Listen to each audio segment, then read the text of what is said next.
Welcome to the Skiffy and Fanty Show. Shaun, is Craig in Alexander? Is he in Alexander or an Alexander? An Alexander. Is Craig in Alexander? I don't know that Craig has committed violence against anybody, but he is very judgmental. And if we go by the rules of this book, just being judgmental is not enough to make you an Alexander, although it might make you an incendiary. Good answer. Yeah. I'm Shaun. I'm Paul. And today we are joined by the amazing author and genre grapevine guru. Say that 10 times fast. Holy cow, that needs to be your title on a shirt. Genre grapevine guru. Oh man. Jason Sanford, welcome to the show. Thanks for having me. So Jason Sanford is an award-winning author and full member of SIFWA, born and raised in the American South, which you might be able to tell, and currently living in the Midwestern parts of the United States. His life's adventure includes work as an archaeologist, a journalist, a Peace Corps volunteer. He has published dozens of short stories. 2 collections of those include Never Never Stories, which I have, Heaven's Touch, and Other Science Fiction Dreams, which I have. Jason's first novel, Plague Birds, which I have, and I believe is signed by you, Jason. So thank you. That one was released late 2021 by Apex. And then we have another beauty coming out here, which is We Who Hunt Alexanders, and that's the one we're going to be talking about today. But before we get into our discussion with Jason about We Who Hunt Alexanders, this is a reminder to our listeners to please share your questions and comments with us at skiffyandfanty.com/listener suggestions or hit us up on social media. If you aren't already, join us on Twitch for Shaun's Alphabet streams every Friday at 7 p.m. to be part of our interactive live streaming show format, like right now. Finally, be sure to review and spread the word about our ridiculous show. Help support us through our Patreon, be part of our Tortoise Cinema polls, live watches, and other special Patreon-only events on Discord, like Monday, where we're going to have a genre dispatch for patrons only with Jason Sanford. I almost thought you said torrid cinema? Cinnamon? No. But then you... Torrid cinnamon, no. Torrid cinnamon. I was like, what is torrid cinnamon? I got too excited. You got a little excited. Well, perfect. So, Jason, we have to start with the obvious question. What is We Who Hunt Alexanders? Well, it's a novella, short novel for people who don't like that term. Dark fantasy, kind of gothic dark fantasy / I love the terms. I've heard some people who've reviewed it called it cozy horror. So it's not basically my writings always keep a sense of hope. So I guess that made it more cozy on the horror side. Basically it's about a monster. Her name's Amelia. She's growing up with her mother, and they're what we call rippers, who basically they're a type of monster that can only feed on violent people who have so hurt so many others that they burned away their soul. You do that, you are what they call an Alexander, and you are on the menu. So it's basically her growing up and trying to accept that she's neurodiverse, what we would call neurodiverse. She is different from all the other rippers. And she's trying to figure out her place in a world where there are book burnings, people trying to kill her, hurt other people. Basically, it's a 19th century Gothic version of present times. Huh. So that would be the story in a nutshell. So let's talk about the big thing. So right from the start, this is, as you say, it's a story about monsters, rippers, and while they do eat people, because they're delicious and crunchy, they're not inherently bad. They're sort of like a natural reaction to the sort of world. And obviously Amelia gets rather complicated because of her relationships with other characters. And so I kind of want to start with a question about, trying to explore the monster while making the monster like less monstrous. Oh, absolutely. I mean, a major focus is that,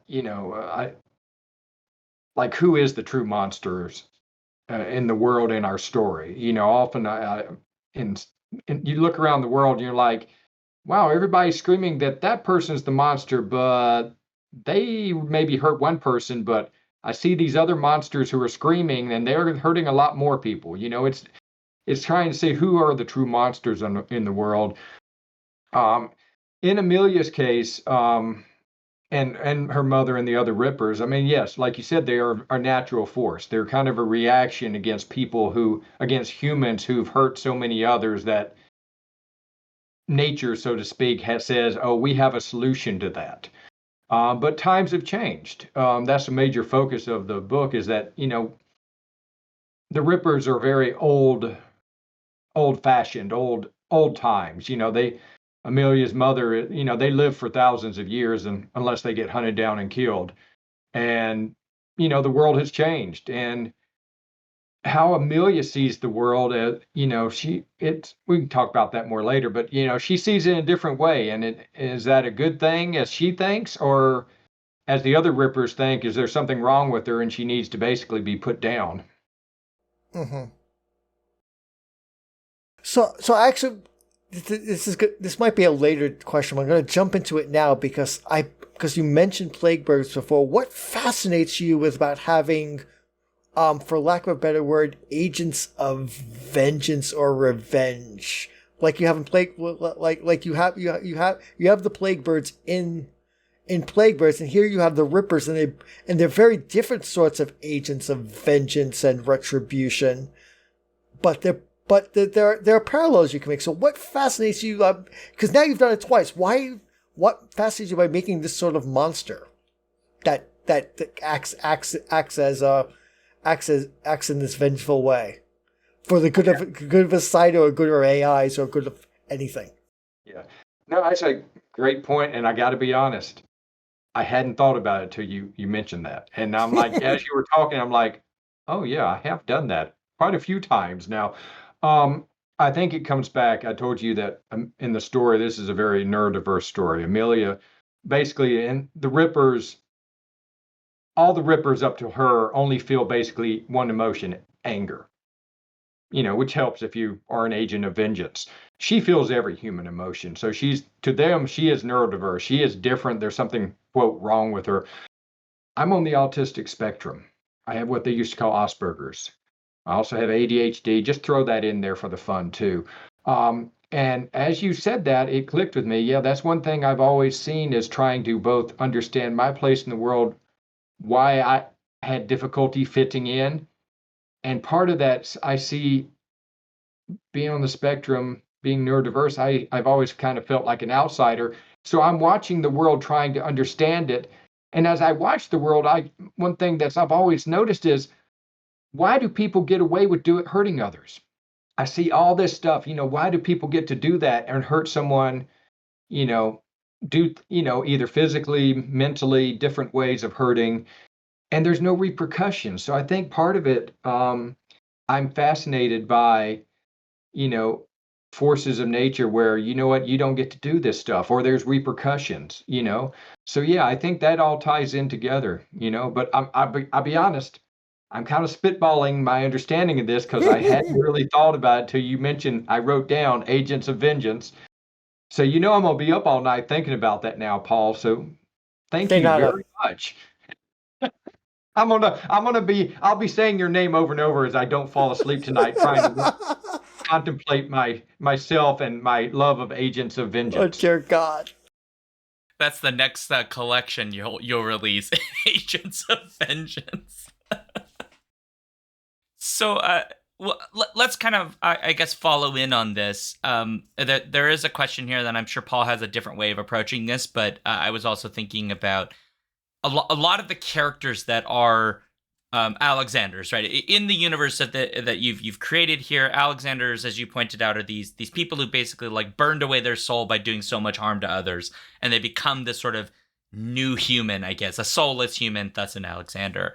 And so many of the Alexanders in this story that we meet are men. The very first one we meet, I don't feel like I'm ruining it because it's like the 5th page, I think you find out about them, is literally a man who commits domestic violence against his children and his wife.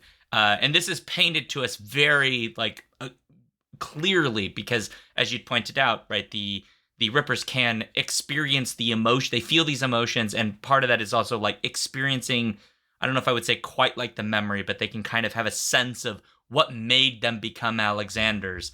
And so the question I'm getting at is, given that frequency of men as being these very violent figures, human men being violent figures, was that something you were kind of thinking about as you were writing this, or did it kind of just come naturally, or is this another one of those where we noticed the thing you didn't notice? No, that was deliberate. I mean, the book, I do make a point of saying that, not all the Alexanders, the people who do so much harm to others that they burn away their soul, not all of them are men. But in the story, Amelia's mother explains to her daughter, basically saying, it's because men get more opportunities in this world to do this. So it's not, they do kill, I think there's 1 or 2 female Alexanders who get their just desserts in the story, but it's like Amelia's mother says, in our, at least where we are right now in this society, men get more opportunities to hurt others in this way, be violent against others. Essentially, it's not just, they're not hunting down people who mentally hurt someone. They're hunting down people who've done a lot of violence against other people, up to and including killing people.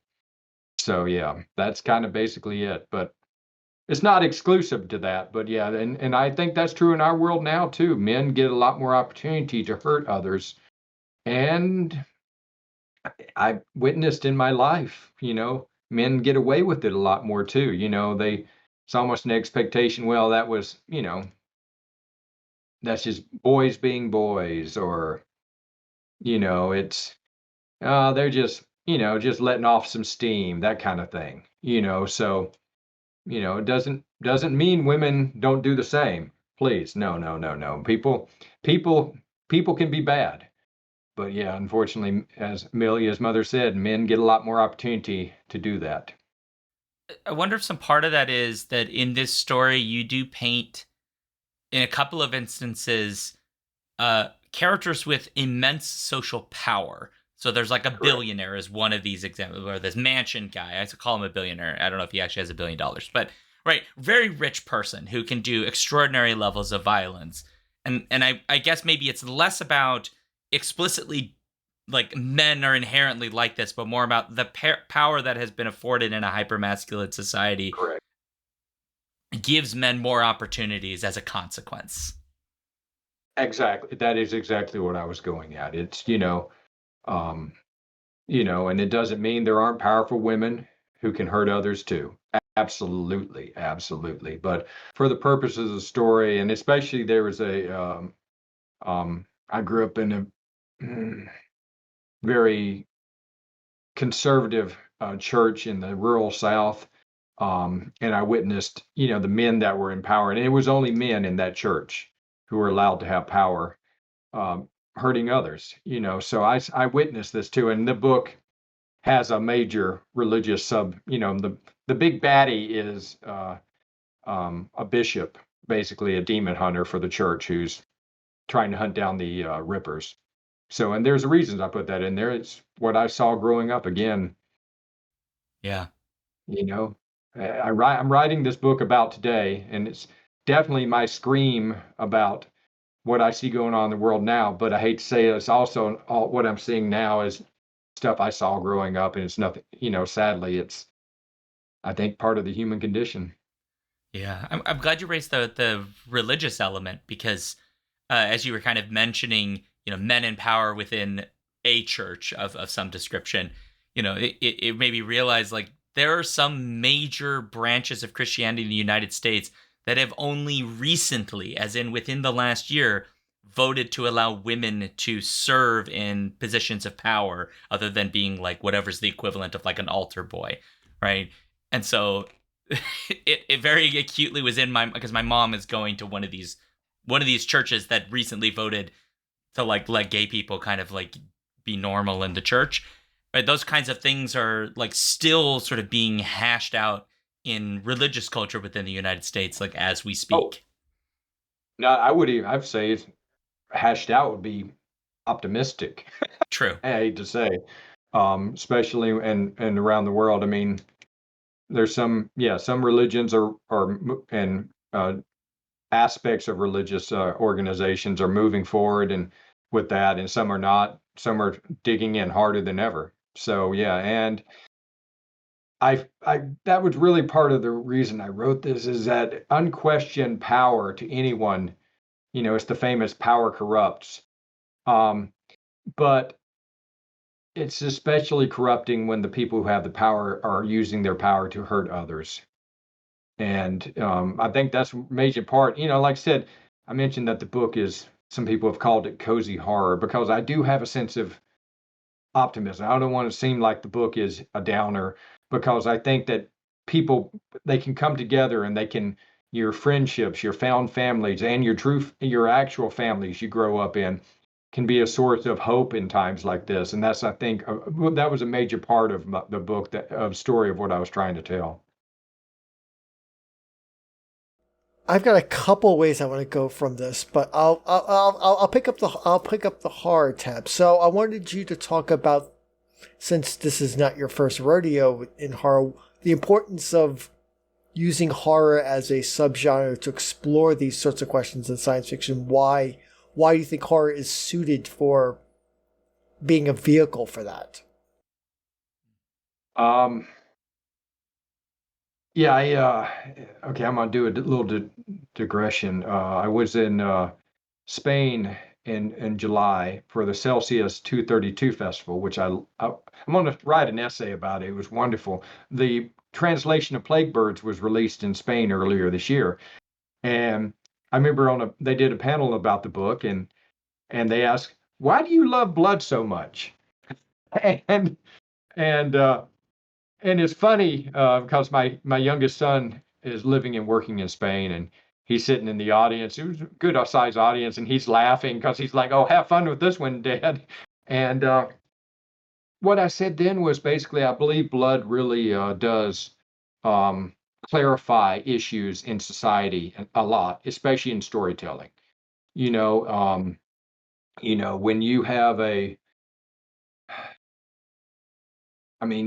when you have a story that you're trying to cut to the heart of what human issues are about, blood is a divider.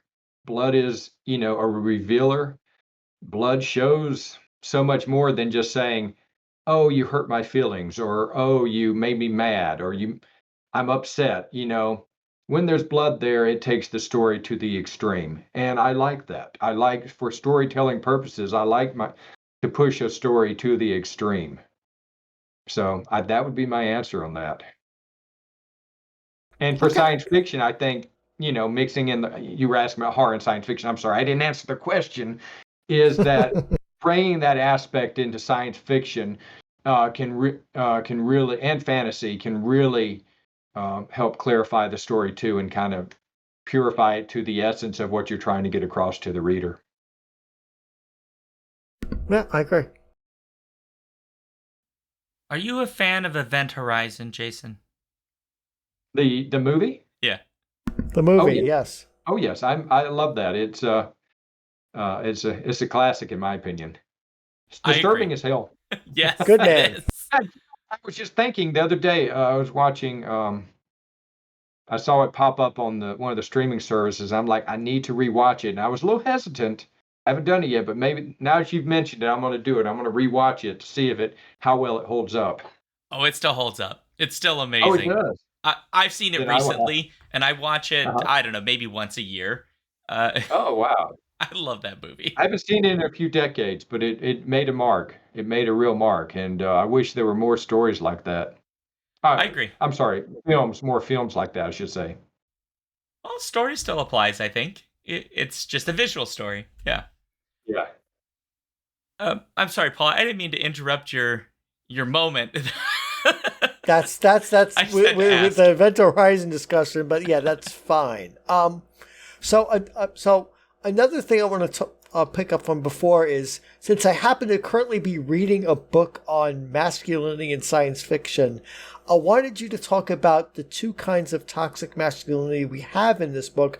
We not only have the Alexanders, but we also have the incendiaries. And I wanted you to talk about how you developed these two classes of toxic masculinity and how you basically differentiate them, because it becomes kind of spoilery plot important that someone is one and not the other, and how you came up with these categories and the importance of how they are alike but yet different. So I was kind of mimicking society in a way, to be honest, or at least how I've observed society in my time on this planet is we condemn almost every society, to my knowledge, condemns to various degrees violence against other people. So, if I walk into a room and punch one of you, I'm getting my butt arrested, okay? Here in the United States. Theoretically, I should be, okay?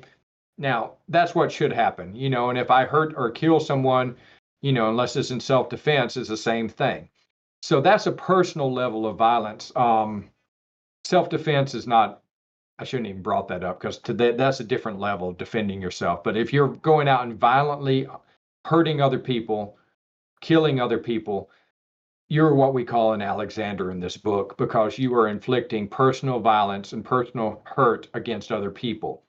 But then there's also people who instigate that, who urge people to go, let's go attack all those people in that other village, or let's attack and lynch people who are different from ourselves.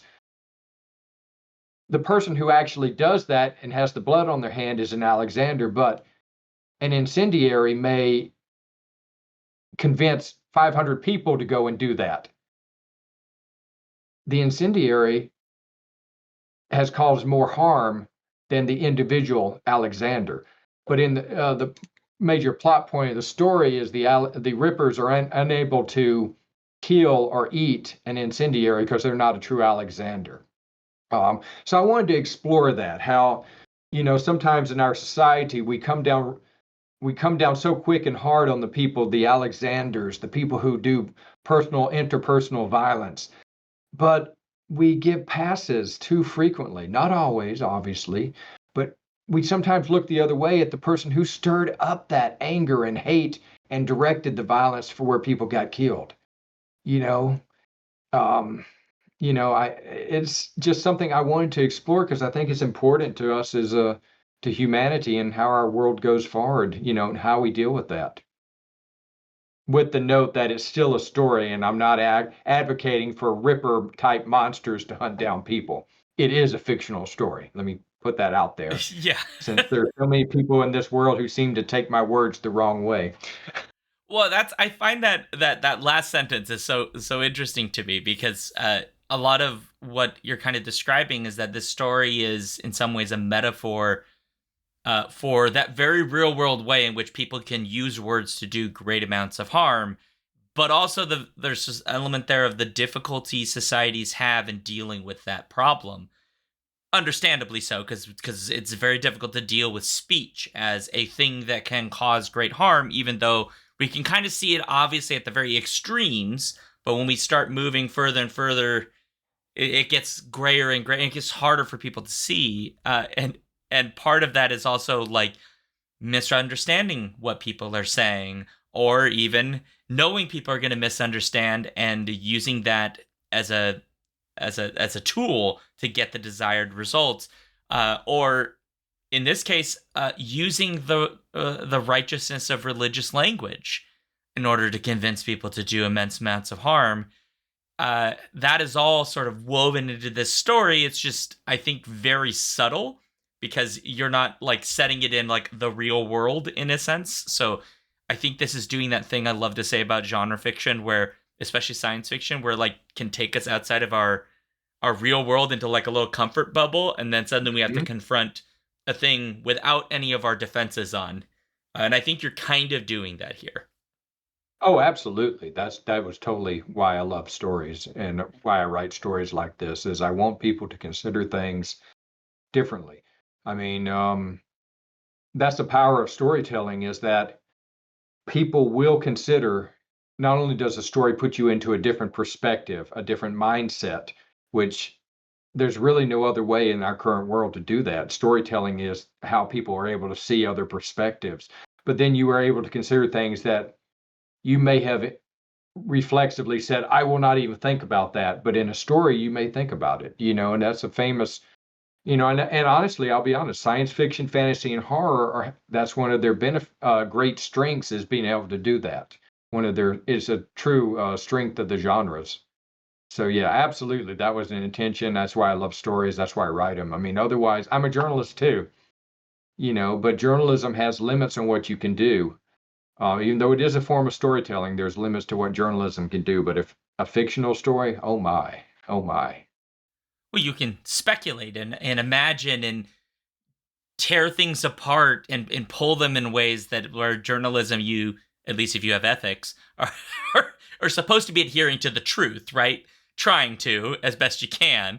I say that unless you don't have ethics, because there are people who use that label. And I would not consider you a journalist. I'd call you a muckraker, but that's a different question. Well, no, I agree. I mean, I'm the same way. There are good journalists and there are bad journalists, and there's muckrakers, and there's the people who just flat out lie. So I actually believe I love good journalism. I've worked in the journalism field for decades, about 20 years now, different levels and different things. I used to be a newspaper editor and reporter. I now work in my day job more behind the scenes in journalism, but I still love it deeply. I love great journalism, but I've also seen bad journalists, and I go, I hate it because they hurt the good journalist. And I'll be honest, sometimes there is a value for muckrakers. I have seen muckrakers who do good things. I've seen muckrakers who do horrific things. But there can be a place for muckrakers, but then there's the people who just stir stuff up just to hurt people and just to call the agents of chaos. Yeah. Can I say maybe the journalistic versions of agents of vengeance? Oh, so, okay. I don't like those. I don't know that. Yeah, I don't know that I would call them agents of vengeance, because agents of vengeance implies that they're justified. Good point. And I feel like agents more of like chaos agents of chaos. Yeah. That fits better, because they're not necessarily justified. I mean, I guess you could cause chaos for justified reasons, but that's not inherent in the design. I agree. I totally agree. I was trying to pull in Paul's phrase, and I bent it too far. It just didn't work. As I said, no, but it was already out of my mouth. But yeah, no, you're right. They're more agents of chaos. Yeah. These days, especially. Yeah. But an ancillary small question to go on top of this. So what do you think your background in journalism, how has it influenced your fiction writing? How has it improved it, shaped it, altered it, refined it? Good question. I think my journalism background has kind of tried to keep me from having too much bloat in my writing. I try to keep it lean. Because journalism, at some point, if you get too wordy, it's not good. But that said, I think more than that, I think journalism has really taught me that you need to find the focus of the story. You really need to find, what are you digging down? What are you trying to tell here? And you need to, journalism has taught me the importance of sharing people's voices. That voice matters. It is going out and interviewing people and meeting people through journalism. I love people. I'll be honest. I love humanity. I don't love a lot that humanity does, but I love people. And journalism has, I try to make it where even the villains in my book, the bad people, you kind of get where they're coming from or why they would do what they do. It's the old cliche that, every villain is a hero in their own mind. I don't know if I totally agree with that cliche, but you got to at least try to show people as people, even if you disagree with what they do. Very interesting. I'm glad you've raised this question, Paul, because I was thinking something very similar about the prose that Jason has, and you've had for a while. This isn't like yesterday you just came up with this style. But now that I think about the connection to your journalistic background, it makes a lot of sense why you write the way you write. It's a very it reminds me of Hemingway in a way that there's not a lot of wasted language. It's very tight. It's spare. Very spare. That's a negative thing, but yeah. It's polished. It's shaped. There's no extra edged. Words. It's every word is exactly the word, and there's no other word that's supposed to be there. Thank you. I appreciate that. Almost Flauberian in a way. Like did you take a year to try to figure out I need this word? Only Flaubert could do that. I also, for what it's worth, I rewrite heavily. And that's another thing journalism taught me, is that rewriting is so important as a writer, and I know there's writers like Isaac Asimov who famously did not rewrite. He was like, you get it the first time and it's out there. And I remember reading his comments on that when I was young. And for years, it was like, I can't do that. And now finally I was like, oh, it's okay. Rewriting is good. That's how I find it. Not everybody does that. But yeah, I love how rewriting a story helps you distill down to the essence of the story. Don't feel too bad. Asimov also couldn't do that. He just had enough power that he could get away with it. Oh, I know. And there's other writers too. It's like I love a lot of Philip K. Dick's stories. His best ones were where he did rewrite. Yeah, I agree. And the ones where he just didn't, I was like, man, I wish you'd just rewritten this once. But, it is what it is. It's how every writer finds their own path. Yeah, I agree. Well, it's not a straight line. Since we're talking about other writers, I'm kind of curious. Obviously, journalism has influenced your writing because we just kind of talked about this. Who would you say are some of your sort of literary influences? Well, hold on. Let me pull this out. Uh-oh. Ooh, sitting on my desk. Ray Bradbury. Aha! Makes sense. And actually, Ray Bradbury is a big influence on my writing.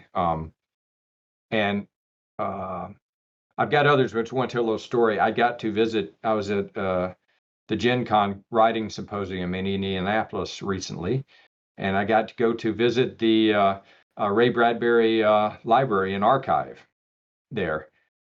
And they also have when he passed away, all his, and they have the original filing cabinets with all his stuff there, lined up all there, but they also took his office as it was when he passed away and brought it and have recreated it exactly how it was. And I may have gotten to sit at the chair and at the desk where he wrote his famous works in the late 40s and 50s. Well, I'm just saying, it was like, oh my goodness. So yes, Ray Bradbury for certain. For other classic authors of the Golden Age, Arthur C. Clarke would be up there too for his sense of wonder. That really resonated with me. Then as I moved forward, Gibson, Ursula K. Le Guin, Samuel Delany for his short fiction really just and blew me away when I was young and still resonates with me. And then others, I mean, there's so many others. You have to forgive me. Part of being on the spectrum, I have trouble. I know all this stuff, but I can't express all the books and authors that have meant so much to me. I know more recent authors, N.K. Jemisin's stories have really hit hard and in a great way, and then there's a lot of others. Those are some hella names to get influence from too. Yeah. N.K. Jemisin, I would say, is almost like a Le Guin of our time. Just like the level of complexity in her work. I find even in her fantasy, some of her early fantasy doesn't get as much attention, I think, as it deserves, which makes me sad. I like the Killing Moon duology quite a lot, but there's just a lot of complexity in her work, which I just really appreciate. So, A+. Oh Thank no, you, I agree. Jemison. I mean, I remember the first book novel of Jemison's I read, 100,000 Kingdoms. I was Yeah. just like, and it was just like wow. But then when I read the fifth season, I'm not no spoilers, but there's something Jemison does with point of view characters, and certain, first person, second person, all that kind of stuff. And you go, okay, and then you get towards the end, you're like, oh my gosh, it's just a Yes. revelation, and it was like, I didn't know an author could do that. It was like, wow, wow, wow, wow, So yeah, I love there's so many great genre writers, So I mean, it's hard for me to name them all, but the, there's some others too who I can't, bring up right now, but That's okay. for some reason, oh, I'm sorry. No, go I was ahead. just going to say, for some reason, it's always been like this. If you ask me, what books have you read this year that you love? I can't answer that because they're part of me and they're in there. But this is going to sound weird. How I remember stories, they kind of work their way in my mind, and they don't register in my mind as the author name and the title. Oh, okay. Instead, they're like, I feel this story in a certain way in my mind, and it's hard for me to quickly translate that into, oh yeah, it's this story. And then, literally 5 minutes after you ask me, then it'll click in. I'll be, oh, but then the conversation's moved on, and I can't tell you. Brains are weird. They just do weird stuff. Oh, absolutely. There's something I want to ask, and I know, Paul, you'll drag us back to the book in a second. A long, long, long time ago, before the dark times, when we were still hopeful about the future, there was this like brief moment where you were kind of like calling yourself sci-fi strange, and I don't know. I don't want to say like you were doing this as like I want to name a genre. It was just like trying to describe like something that was going on in the genre. And I don't think that your fiction has ever stopped being strange. And I'm kind of curious, how do you feel about your Jason Sanford writing today? Like what is your sense of yourself as a writer today? Well, at the time, so that would have been 15 15 years years ago. Oh ago? my goodness. I don't want to think about that. 15 years ago. So that long ago, I did not know I was on the autistic spectrum. I'd always known that I didn't fit in. I knew I had ADHD and lovely ADHD. Just thank you. But I knew I had that, but I didn't know the being on the spectrum. There's a whole backstory there. My family knew and had hid it from me because they felt it would help me fit in. And there's a whole backstory there. So I didn't find out about that until I was after what you're talking about. And so I've always been attracted to certain types of stories. I mean, Gene Wolfe's Book of the New Sun series resonate heavily with me. There's certain stories that resonate with me. Those authors I named for you, for example, doesn't mean I've loved every one of their works. You know what I mean? They eat what I'm trying to say is those authors I named and others. There were certain stories that resonate with me that kind of helped me see the world in a different way. So I mask heavily. Right now I'm masking. Okay, this is performance, Jason, so to speak. This is how I am. I can do this for limited amounts of time in person. If you see me at a convention, I will go. You'll see me, and then you'll be like, "Where'd Jason go?" I had to go back to my room and recuperate for a few hours after maybe spending an hour or two around other people. I mask heavily. I learned to do that at a very young age as a survival mechanism and other stuff. I'm not going to get on that. It's part of being on the spectrum. but there were certain stories that taught me about how the world worked, how other people worked. I still remember reading certain stories and going, that's why people do this, because I have trouble with social cues. You know what I mean? Yeah. I have trouble understanding other people's motives. And that gets back to the justice thing, the agents of vengeance. I go, why do people do that and get away with that? That's not right. Anyway, so stories, science fiction, fantasy, that really helped me understand that. And certain stories, I get that. That's why people do that. Or helped me understand my place in the world, helped me survive kind of some horrific things as a kid. And I wanted to write those, and so that's my roundabout way of saying the sci-fi strange is those were the stories I resonated with, again, the stories when I was saying that some of N.K. Jemisin's early works, many other the writers who now many of them gone on to much bigger and better things, but they had a story or stories that just clicked with how I saw the world, and I love that. I wanted to share it. And in hindsight, I realized, yes, I've always written kind of weird stories, but that's because it's how my life is. Does that make sense? Yeah. So, that's just how I in hindsight, I realized I was writing stories from a neurodiverse point of view, but I didn't know it back then. I didn't realize until, well far into adulthood that I was on the spectrum. And then the whole story came out and the diagnosis and all that kind of stuff. And I'm like, and it was not so much that it was like illuminating is what I'm trying to say. It was like, oh, now I understand my life, why I do these things, how I am. It helped me understand myself. And that would also be why there's certain types of stories I like and certain type of stories I write.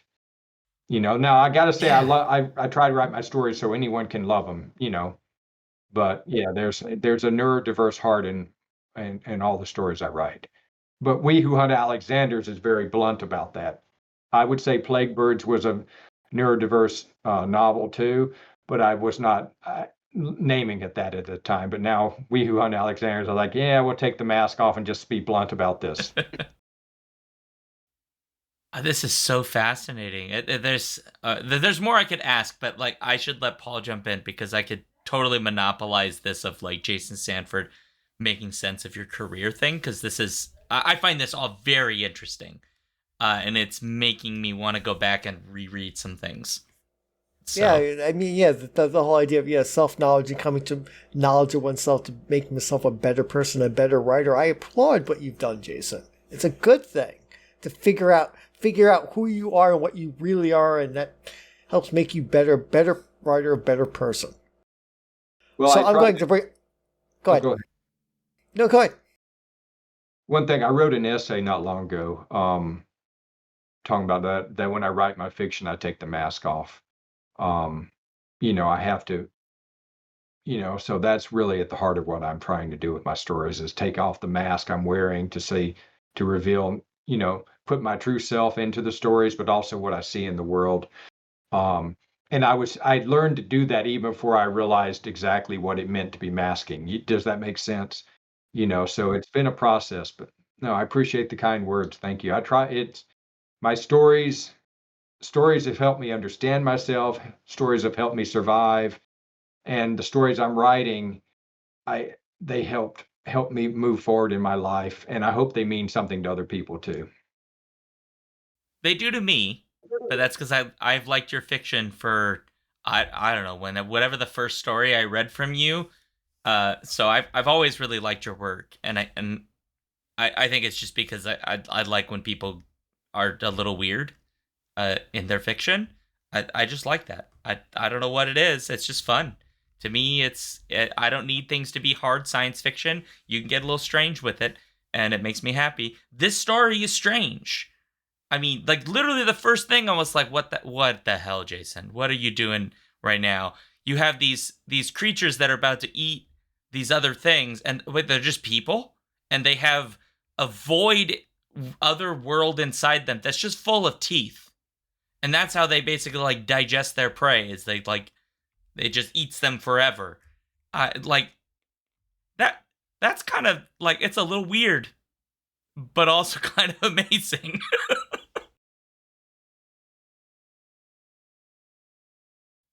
It is. I'm gonna drag us back to, Please, yeah. talking about the book. I had a completely different question, but I'm gonna chuck that one out because I feel that's now too pedestrian now, because I wanted to pick up what you're talking about, taking off the mask, and I want to talk a little bit more about I wanted you to talk a little bit more about the Rippers, since they do kind of are masking as humans within society, and Mom is very upset about her daughter not following those protocols. So I want to talk to you about the monsters that try to hide in plain sight, and what sort of how you're exploring that theme with our Rippers, because we have we have several different kinds of Rippers, and they kind of approach it different ways. Oh no, absolutely. I mean, part of it, part of the Ripper backstory is, I once worked at, I majored in anthropology, worked as an archaeology. I love history. Hence my shirt, introverted but willing to discuss archaeology. So I love history, and I love being able to develop the whole history of the Rippers. And part of it, yes, they are masking. They're masking as humans, but they're kind of a talk. Also, it's a way to talk about how we have humans who are essentially monsters in our current world. I don't mean supernatural monsters, but what they do is monstrous, and they mask. And I hate to even use that term, as everyday people. You look at some of the serial killers, the most notorious serial killers. Some of them were pretty obvious, but some of them were not. People were like, and that's that famous thing when there's that, when someone would go on one of those things we have here in the United States, where they go on a shooting rampage at work, and you would get the comments from people, "Oh, we didn't expect that. I didn't see that coming," but it was in the person all the time, and something came out, so we have monstrous tendencies in all of us, and some of us really engage in that, so it's really trying to write, the Rippers are kind of an example of how humans are, you know what I mean?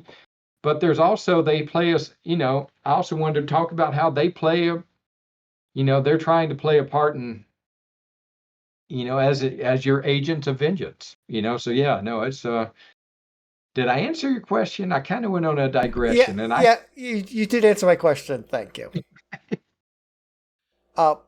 Could you got we, something, Shaun, or I'll go with something else? Since we're kind of talking about monstrosity again in a different way, I don't know how much we can really talk about it without spoiling the book too much, but you do have other monstrous beings that exist in this world, and I love, there's a thing you do in this, and I hope you could kind of talk about this, but when you first start mentioning them in the story, you do the thing that like a lot of fiction does, where it's like, oh, it's this monster, and here's what we know about them, and they behave this way, and then we meet one, and it's like, no, that's not what they're like, way more complicated than you give them credit for. Even the Rippers are more complicated than sort of our assumptions, or even what Mama says, right?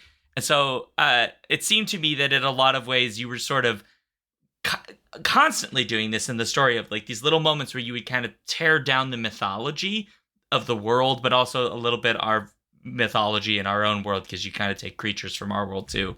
And I don't know how much of that was a sort of very conscious activity of like, I really want to complicate these creatures, or you were trying to do something different with that, but I'm kind of curious your thoughts on this.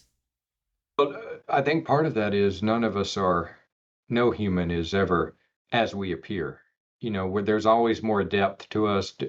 There's sides of ourselves we only show around close friends or family, or even we only show when we're by ourselves. So, I mean, part of it's that. Part of it's, trying to show, people can be who they want to be. And I was trying to show some of the, without spoilers, I know the character you're talking about. That character is trying to do good, trying to live a good life. And, despite the, I believe he says, the slanders against, my kind, he's trying to live a good life. and with his family and his friends and all that kind of stuff, and trying to create a sense of hope and a sense of home in a dangerous world for people. And I think that's great. I love that. I guess that's why I love that term, cozy horror, because my stories, I mean, if you go down to it, I don't think I've ever written a story where there was no hope. I think that's the biggest thing in my writing, is that how should I put this? I'm not ignorant. I see the world. I have seen horrific things. And I still see them. The world is not going a path I want it to go, but I keep a sense of hope because I think the alternative is too bad, too horrific to consider. I think that's part of the thing I love about humans and people, is that there are people who always keep a sense of hope no matter how bad things get. And they try to work towards that. And I think that's what reassures me that things will get better in the world, is that there are people who try to build a better world, who try to help out others, who extend the hand when someone needs one. And that's what I try to show in my stories. And I think what you're talking about is tied in with that. Is, for example, the Rippers, they may believe they only feel one emotion, which is anger, but Amelia feels more than that. But do they truly only feel one emotion, or is that what they've been taught? That's one of those things the story explores. So I'm going to go back to the question I was thinking of before. So you set this in a tight point of view for Amelia. So why did you write what brought you to write the book that way? I really wanted to try to share Amelia's point of view has a lot of echoes with my own as a neurodiverse person. And I wanted to express it. A lot of my fiction, I will be honest, is third person. But this one is, I really wanted a strong point of view because it's, her point of view matters, and I think it's one that people need to see. Because I'm also trying to show that, I think I've seen that neurodiverse people are frequently put down in society. There's something wrong with you. Why don't you just act normal? There's all these things, these slurs that are said against neurodiverse people. But I think that at the heart of making this world a better place, you need neurodiverse people to be involved in that. Neurodiverse people see the world in a different way, and they can see the wrongs and see what we need to do frequently better than people who are not neurodiverse. Not always, obviously, everybody's different, but I mean, it's something you got. If we want to improve the world, you need the point of view of neurodiverse people, is what I'm trying to say. And that was a major part of why the point of view is from Amelia. Plus, I got to be honest, on the flip side of that is she has a fun way of seeing the world, and I wanted to share that too, especially her interactions with another Ripper in the story. I had so much fun writing the little back and forth of that. I'm not going to do any spoilers, but you can do stuff like that too, and it was fun. It dawns on me in how much we've kind of talked and mentioned the sort of neurodiverse elements in this story, that this would be a beautiful companion piece to John Wilswell's Someone You Can Build a Nest In. Yes! Yes, indeed. One of my favorite novels from last year. And it won the Nebula Award too, which I was very happy to see. It's so good. It's a very good book. And these are very different types of stories, but they have elements that are very similar. There's like someone needs to make let's do a comparison of kind of put them in conversation, not comparison, but conversation. I think it'd be so interesting to think about these two together. So I don't know, Paul, figure out how to put that on your docket. I've given you a task. I was already thinking of a nonfiction author, Sarkea Davies, whose book on monsters. Have you read it, Jason? What's the name of that book?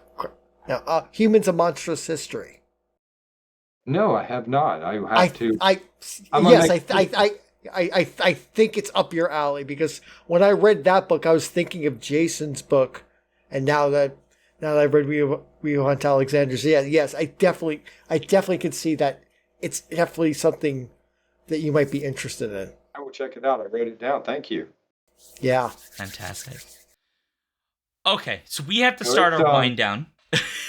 Oh, I've enjoyed this. Thank you. We could keep you here for 10 days, but I feel like at some point you gotta have a normal life. We're going to get them on Monday, Shaun, so know. we shouldn't be too greedy. We can't be too greedy. So first, big question. I know you're probably working on something. And so what are you working on next that you're allowed to tell us about?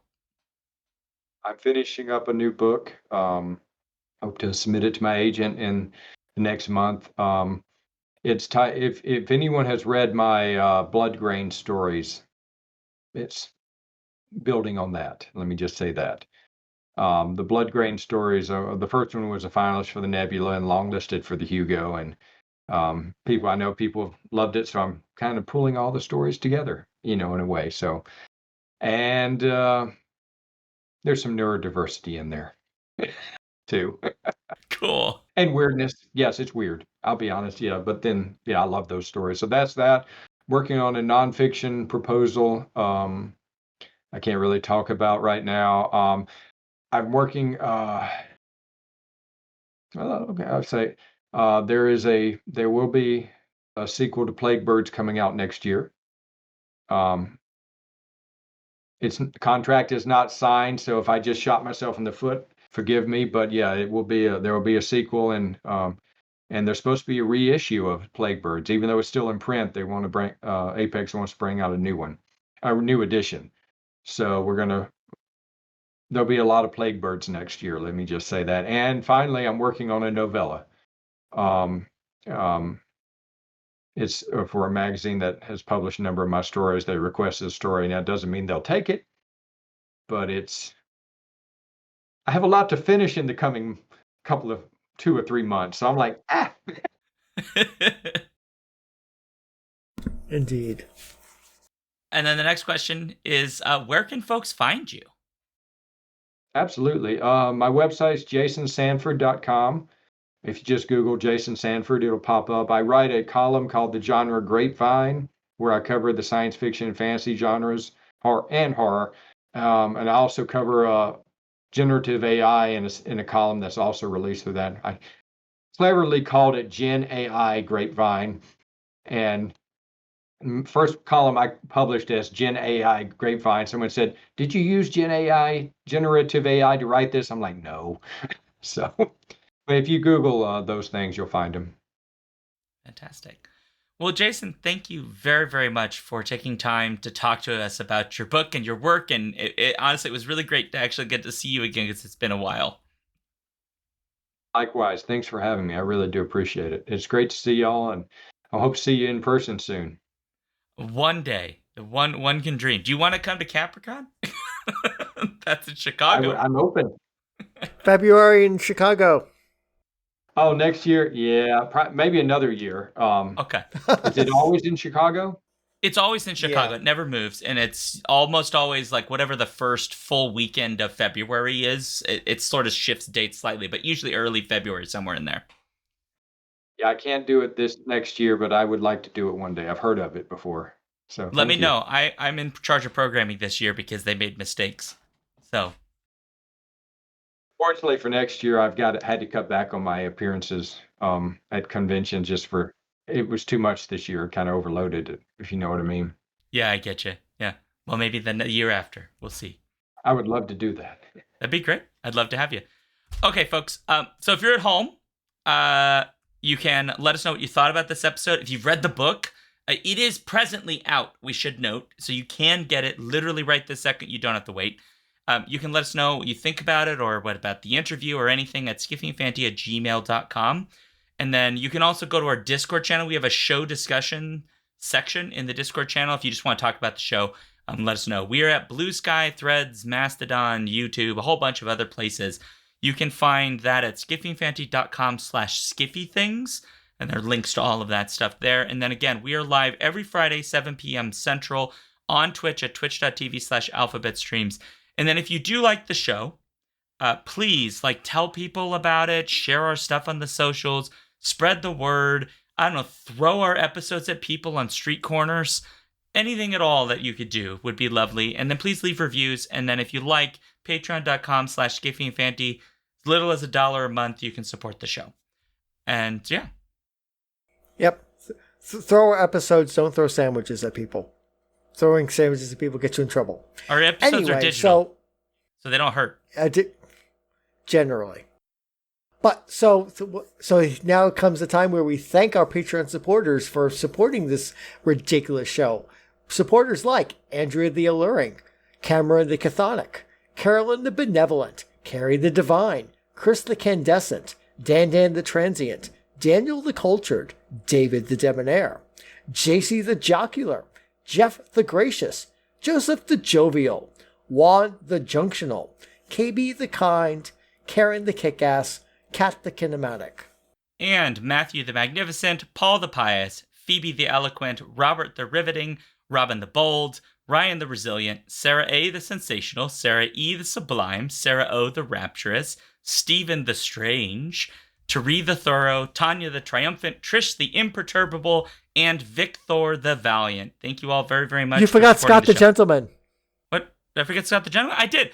Scott the Gentleman. I did not forget. I did not forget you. I'm so sorry, Scott the Gentleman. You almost pulled a Hugo. Well, no, because you caught me and then I either. corrected it and I immediately apologized. God, we're going to get burned for that joke. Well, we apologize. We recognize the mistake and we will do better. I corrected it immediately. Yeah. Anyway, thanks everybody for your support. We appreciate it. I'm at SeanDuke.net. Alphabet streams on Twitch Wednesdays, Sundays, 6 p.m. Central for games and things. And then SeanDuke.net/DukeThings if you want to find all of my socials. And you can find me, Paul Weimer, ubiquitously on the internet except in fascist duchies, kingdoms, autarchies, and baronies as Prince Justin, PRINCEJVSTIN. Oh. Okay, well, as required by the Skiffy and Viney bylaws, I must make this happy. And I'm going to take a cue from Jason on this one. I am just going to end this by saying that we're at the moment exuding an obscene amount of hope out into the world. It's just coming up like a Care Bear. You remember Care Bears? You know, and they would like hope and like it would like come out of its little chest or whatever. That's us right now. We are Care Bears of hope. And we're sending it out into the world. Hopefully it brings you a little bit of joy at this moment. Because the world needs a little hope right now. So there you go. And on that note, happy ending and scene. And scene.